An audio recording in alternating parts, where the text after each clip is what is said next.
දැන් ගරු මූලාසනාරුවට මන්ත්‍රීතුමනි වෙඩිල්ල නතර වෙලා දැන් දවසේ ඇඬිල්ලට පරිවර්තනය වෙලා. දවසේ ඇඬිල්ල දැන් තියෙන්නේ. දැන් මේ විපක්ෂය ගෙනෙන මේ යෝජනාව ඇත්තටම මේ බබා හම්බ වෙන්න කලින් ළමයට නමක් දාන්න මේ යන්නේ. මොකද මං හිතුවා ඊයේ 20ක් නැගිටිනකොට ආණ්ඩු ක්‍රම ව්‍යවස්ථාව උල්ලංඝනය කරලා තමයි දැන් මේ පොලිස් කොමිසම මොකක් හරි කරන්න යනවා නම් යන්නේ කියලා. ඒකට දැන් අපි දැක්කා ඊයේ යෝජනාවක් ගෙනල්ලා ඒගොල්ලන්ට තනි වචනෙන් කිව්වොත් බූමරෑන් වුණා. දැන් අද මේ යන විදිහට නම් අර 20ත් නෑ. දැන් ඇත්තටම බූමරෑන් වෙන්න යන්නේ මේ. හරි? මට කියන්න විපක්ෂයේ ගරු മന്ത്രിතුමන්ලා කවුරු හරි මොකක් හරි කොමිසම කරන්න යනවා නම් තමුන්නාන්සලාගේ යෝජනාවට අනුව සුජීව සේරසිංහ മന്ത്രിතුමාගේ යෝජනාවට අනුව ඒ යෝජනාවට අනුව කොමිසම කරනවා නම් යමක් අනාගතයේදී මේ යෝජනාවට අනුව කිසිදු නීති විරෝධී තත්ත්වයක් තියෙනවද? ඒක දැන් අපේ ජානක මන්ත්‍රීතුමා එයාට අවශ්‍ය කෑල්ල කිව්වා. නමුත් ඒක දෙවෙනි කොටස කිව්වේ නෑ. ඩී.වී. ජානක මන්ත්‍රීතුමා. ඒකේ තියෙනවා එවැනි යම් බලතල පැවරීමක් කොමිෂන් සභාව විසින් ගැසට් පත්‍රයේ පළ කරනු සැලැස්විය යුත්තේය. මොන එවැනිද? මාරු වීම සම්බන්ධ. දැන් මේ කතා කරන්නේ ඒකනේ. මාරු වීමට අදාළ යමක් කරනවා නම් ඒ කරන එක ගැසට් පත්‍රයේ පළ කරලා කරන්න පුළුවන්. එහෙනම් දැන් මේ කරන්න යන වැඩේ නීති විරෝධී තත්ත්වයක් නැහැනේ ගරු මූලාසනාරූඪ මන්ත්‍රීතුමනි. ඒක නිසා මම මේ කියන්න උත්සාහ කරන්නේ නෑ ඔයාට කියන්න කිව්වේ නෑ. ඔයාට කියන්න කිව්වේ නෑ. අනේ ඩී.වී. ජානකට කිව්වේ ජානකට කිව්වේ. හරි. මේකේ නීති විරෝධී තත්ත්වයක් නෑ. මගේ කතාවෙන් පස්සේ කියන්නකෝ. හරි. එතකොට මේකේ නීති විරෝධී තත්ත්වයක් නෑ. ඒ නීති විරෝධී තත්ත්වයක් නැති කාරණාවක් ඇතුලේ තමයි අපි මේ සාකච්ඡාව අරගෙන යන්නේ. මේ විපක්ෂයේ කිසිදු മന്ത്രിවරයෙක් කිව්වේ නෑ අපි කියමු මේ යෝජනාවට අනුව කොමිසම බලය පවරනවා පොලිස්පතිවරයා අදාළ ස්ථාන මාරු වීම ටික කරනවා. අපි එහෙම හිතමු. එතකොට මේ කිසිදු മന്ത്രിවරයෙක් කිව්වේ නෑ එයින් අගතියට පත්වෙන යම් නිලධාරියෙක් ඉන්නවා නම් එයාට මොකද වෙන්නේ? ආණ්ඩුක්‍රම ව්‍යවස්ථාවෙම යෝජනා කරනවා. මොකද්ද? ආණ්ඩුක්‍රම ව්‍යවස්ථාවේ 59 වෙනි වගන්තිය ඒකට සම්බන්ධ කරපු 155 මොකද්ද?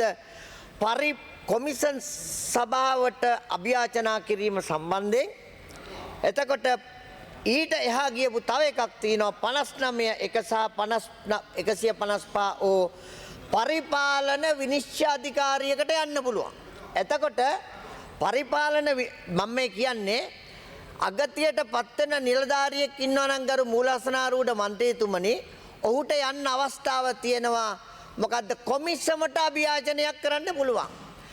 ඒින්ද අතෘප්තියට පත්වෙනවා නම් ඔහුට යන්න පුළුවන් පරිපාලන විනිශ්චය අධිකාරියට. අවශ්‍ය නම් ඕනෑම නිලධාරියෙකුට ආණ්ඩුක්‍රම ව්‍යවස්ථාවේ 17 සහ 126 පාවිච්චි කළා මාසයක් ඇතුළත මූලික මිනිස් අයිතිවාසිකම් නඩුවක් දාගන්න පුළුවන්. මොකද්ද මේ හදිස්සිය? මොකද්ද මේ ප්‍රශ්නේ?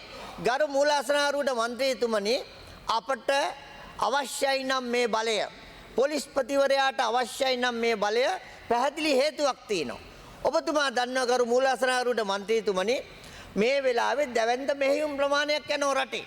නීති විරෝධී මත්ද්‍රව්‍යත් පාතාලයට අදාළවත් පාතාල ක්‍රියාකාරකම් මර්ධනයට අදාළවත් දැවැන්ත ක්‍රියාකාරකම් ප්‍රමාණයක් අද රටේ යනවා.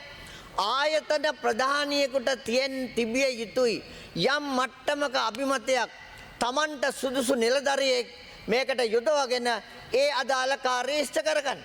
දැන් අපි කියනවා දැන් එතකොට ඒ කොමිසමේ තියෙන බලයේ තත්ත්වයක් තමයි මේ පොලිස්පතිවරයාට දීලා තියෙන්නේ. ඒක නිසා තමයි ගරු මූලාසනාරූඪ මන්ත්‍රීතුමනි දැන් අපි ගත්තොත් අපි බැලුවා ගරු මූලාසනාරූඪ මන්ත්‍රීතුමනි මේ කලබලය මොකද්ද කියලා. පොයින්ට් එකක් නැහැ කරු මන්ත්‍රීතුමා. හරි. මොකද්ද මේ කලබලය කියලා? මොකද්ද මේ කලබලේ? මොකද්ද මේ කලබලේ? අපි දැක්කා මේ කලබලේ 20ක් එකතු වෙලා කෑ ගහලා මම නම් කියන්නේ ගරු මූලාසනාරූඪ මන්ත්‍රීතුමනි මේ පාර්ලිමේන්තුවේ කාලය අපරාධයි.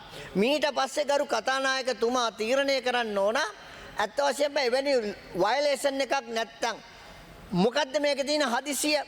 එතකොට මෙවැනි තත්ත්වයක් නැත්තම් මේ ගරු සභාවේ කාලය නාස්ති කරන්න අවස්ථාවක් දෙන්න බෑ. මොකද මේ අයට මොකද්ද උනේ? දැන් ඇතැම් අයගේ දැන් නම් කිව්වොත් ටිකක් අවුල්. ඇතැම් අය මේ සහදක මේ ගරු සභාව ආමන්ත්‍රණය කරේ පත්තර කෑලි වලින්. පත්තර කෑලි ගෙනල්ලා මෙතන පත්තර කෑලි වලින් සාක්ෂි තාවුරු කරනවා. සාක්ෂි ආඥාපනතේ ඔකට කියන්නේ ප්‍රවාදක සාක්ෂි කියලා. ඇසින් දුටු සාක්ෂි මේ පත්තර කෑලි ගෙනල්ලා මෙතන කතා කරනවා. අපි දැක්ක මෙයාගේ යාළුවා ඊයේ ගිහිල්ලා තංගල්ලේ ගිහිල්ලත් අන්තිමට මොකද්ද කිව්වේ තංගල්ලේ පොලිසියට ගිහිල්ලා මමත් දන්නේ නැහැ ඉතින් ඔය ජනමාධ්‍ය වලින් කියපු දේ තමයි මම ඔය කිව්වේ කියලා. පත්තර කෑලි. ඔය ඒත් පත්තර කෑලි. ඒකින්ද පත්තර කෑලි ගෙනල්ලා මේ සභාවේ මේ ගරු සභාවේ නිකන් කරුණු කියලා මේක තීරණය කරන්න බෑ. ගරු මූලාසනාරූඪ මන්ත්‍රීතුමනි අපට පෙරෙනවා ඔවුන්ගේ ඉලක්කයක්. ඔවුන්ගේ ඉලක්කය මොකද්ද? අල්ලස් කොමිසමේ අධ්‍යක්ෂ ජෙනරාල්වරයාට පහර ගහන්න. ඔවුන්ගේ තියෙන ඉලක්කයක් අපරාධ පරීක්ෂණ දෙපාර්තමේන්තුවට පහර ගහන්න. ඇයි මේ? ඒගොල්ලෝ හිතුවේ නෑ මේ ආයතන ස්වාධීන ක්‍රියාකාරීත්වයක් ඇතුලේ සමහර වැරදි වලට අතපොවයි කියලා. මේගොල්ලෝ හිතුවේ නෑ රනිල් වික්‍රමසිංහ වගේ කෙනෙක් නීත්‍යානුකූල ක්‍රියාවලිය ඇතුලේ ගිහිල්ලා අත තියයි කියලා. මෙන්න මෙතන ඉඳන් කතා කරපු മന്ത്രിවරයා ඔය වැඩේ හොඳයිද? වැඩි නැද්ද ඕගොල්ලෝ කරපු වැඩේ? ඕගොල්ලෝ නෙවෙයි අපි නෙවෙයි ඒව කරන්නේ. අපරාධ පරීක්ෂණ දෙපාර්තමේන්තුව. ඒව කරන්නේ අල්ලස් කොමිසම. තේරුණාද? මේවා ඒ වගේ ආයතන අතීතයේ එවැනි දේවල් වලට අත ගහලා නැහැ. නමුත් ගරු මූලාසනාරූඪ මන්ත්‍රීතුමනි අපි දේශපාලනයේ නැමැති හිස අයින් කරාට පස්සේ ඔවුන්ට ධෛර්යයක් ආවා, ශක්තියක් ආවා.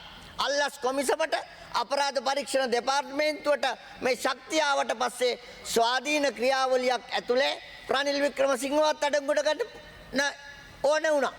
අන්න එතකොට මේගොල්ලෝ කලබල වෙනවා. මාර වැඩේ දැන් නම් ගල් රෝල අපේ පැත්තටත් එනවා වගේ. දැන් මේකෙන් බේරෙන්න මොකක් හරි කරන්න ඕන. දැන් නැකිට 20ක්. දැන් කෝ 20? අපෙන් අහන ඕගොල්ලෝ සංඛ්‍යාව කෝ කියලා. හරිද? ඒක හින්දා දැන් මේ එන ගමන හරි පැහැදිලි. මොකද්ද? මේගොල්ලන්ට උමනාවක් තියෙනවා. ගරු අධිකරණයේ ක්‍රියාවලියට ඇඟිල්ල දික් කළා අධිකරණයේ ක්‍රියාවලිය ප්‍රශ්න කර පහුගිය ටිකේම මොකද්ද මේගොල්ලන්ට ඕනේ?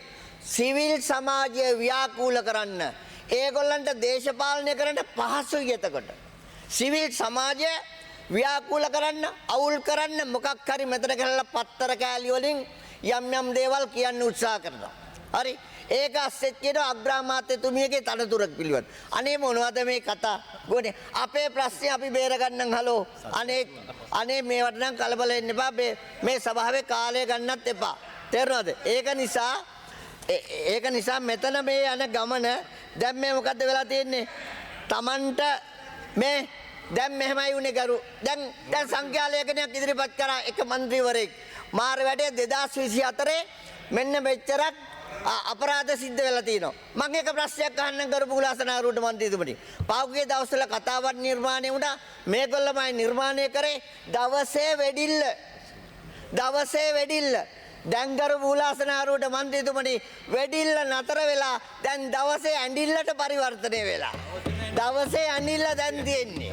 ඉතින් ඒක හින්දා දවසේම ඇඬිල්ල. හරි ඒ දවසේම ඇඬිල්ල. දැන් මොකක් හරි හොයාගෙන ඇවිල්ලා දැන් මේක කිසිදු සාධකයක් නැතුව තව විනාඩි 2යි කරු නියෝජ්‍යමතුමා. තව විනාඩි 2යි. හරි. එතකොට කරු මූලාසනාරූඪ මන්ත්‍රීතුමනි අපි මේ පැහැදිලි කරන්නේ වෙන මොකක්වත් නෙවෙයි. මේක ඇතුලේ තියෙන්නේ අපි මේ මට කියන්න මට කියන්න තමුන්නාන්සේලාගේ කතාව ඇතුලේ මේ ගෙනාපු යෝජනාව ඇතුලේ සුජිත සේනාරත්න මන්ත්‍රීතුමා එක්කදු නීති විරෝධී තත්ත්වයක් තියෙනවද කියලා ආණ්ඩුක්‍රම ව්‍යවස්ථාවේ තියෙන කෑල්ලක් මෙතන අරගෙන ඇවිල්ලා නීති විරෝධී තත්ත්වයක් නැති තත්ත්වයක් ඇතුලේ ගරු මන්ත්‍රීතුමා. මේ ඒක ඇතුලේ කරන්න යන දේ පිළිබඳව දැන් ගරු මූලාසනාරූඪ මන්ත්‍රීතුමනි මේ යන්නේ කොහෙද මල්ලේ පොල්. හරි. දැන් මේ ගෙනල්ලා තියෙන යෝජනාව අනියමාර්ථයේ අසම්භාව්‍ය ක්‍රියා. වැසි වැස්සොත් ගඟ ගලයි. හරිද? මේ අනාගතේ වෙන්න තියෙන දෙයක්. තේරුණාද? අනාගතේ මෙන්න මෙහෙම කොමිෂන් එකක් කරන්න යනවා කියලා හීනෙන් දැකලා දැන් මේගොල්ලන්ට වෙලා තියෙන හීන දකින්නවා. නිින්ද යන්නේ නැහැ. මොකද තමන් කරපු වැරදි වලට මේමනේ සමහර අයගේ ගත්ත චෙක් තියෙනවා. සමහර අයගේ වාහන ප්‍රශ්න තියෙනවා. හරිද? එක මේ පොදු දේපල වලට සම්බන්ධ වැරදි තියෙනවා. එතකොට එක මොනවද? LOCSගේ ලිස්ට් එක. ඔව් එක එක ලිස්ට් පේනවා. රෑ එළි වෙනකන් නිින්ද යන්නේ නැහැ. නිින්ද යන්නේ නැති වෙනකොට මෙතන ගෙනල්ලා යෝජනා දානවා. යෝජනාව බූමරැං වෙනවා. මාර ඊයේ යෝජනාව බූමරැං අද යෝජනාව කාලය අවසන් කරු නියෝජ්‍ය මන්ත්‍රීතුමා. බැඳුම් කරේ ඇත්ත නැත්ත පිළිබඳ බැඳුම් කරේ කියලා කෑ ගහනවලු සමහර ගෙවල් වල හීනෙන්. හරිද? ඉතින් ඒක නිසා බයයි කතා කරනවා. මේක තියෙන්නේ කරු මූලාසනාරූඪ මන්ත්‍රීතුමනේ මේ මෙවැනි යෝජනා ඇත්ත වශයෙන්ම එදා වේල ටුවර්ස් අවසන් කරමු. වගේ මෙවැනි යෝජනා ගනිද්දී අපි සැලකිලිමත් විය යුතුයි. අපරාධ මේ සභාවේ කාලය මොකද්ද? එන්නකෝ මම පාටියක් දෙන්න. ඒකේ හරි. මේ බොරු හරි අවසන් කරන්න නියෝජ්‍ය මන්ත්‍රීතුමා. සමාජගත කාලය අවසන්. පැය 24ක් ගෙනියන්න බැරි වුණා. තේරුණාද? හරිද? ඉන්න කියන්න මෙහෙමයි. හරි කාලය අවසන් නියෝජ්‍ය මන්ත්‍රීතුමා. මෙහෙමයි. පොඩ්ඩක් ඉන්න. ඕගොල්ලන්ගේ මඩ බලකාය තමයි සමාජගත කරේ එක. දයසිරි ඕගොල්ලන්ගේ මඩ බලකාය තමයි සමාජගත කරේ. පැය 24ක් යන්න හම්බුන්නේ නැහැ. බොරු අකුල ගන්න සිද්ධ වුණා. හරි අවසන් කරන්න ඒකින්ද ජොන්තුමා. දැන් ගේන බොරු පැය 24 බොරු. දැන් ගේන බොරු පැය 24යි. පැය 24 සියල්ල අපස්සට ගන්න. ඒකින්ද හරි ස්තුතියි ඔබතුමන්ට. අපේ ඉලක්ක ගරු අවසන් කරනවා ගරු මූලාසනාරූඪ මන්ත්‍රීතුමනි මේ වෙලාවේ සංවිධානාත්මකව විපක්ෂයේ විසින් අප වෙත ජනාධිපතිවරයාත් අපේ අමාත්‍ය මණ්ඩලයේ කීප දෙනෙකුත් ඉලක්ක කරගත්තු මඩ ව්‍යාපාරයක් යනවා. ඒවට කිසිදු පදනමක් නැහැ. ඒවා අපි ප්‍රතික්ෂේප කරනවා. හරි ස්තුතියි ඔබතුමන්ට. මේ කියන යෝජනාවට කිසිදු පදනමක් නැහැ.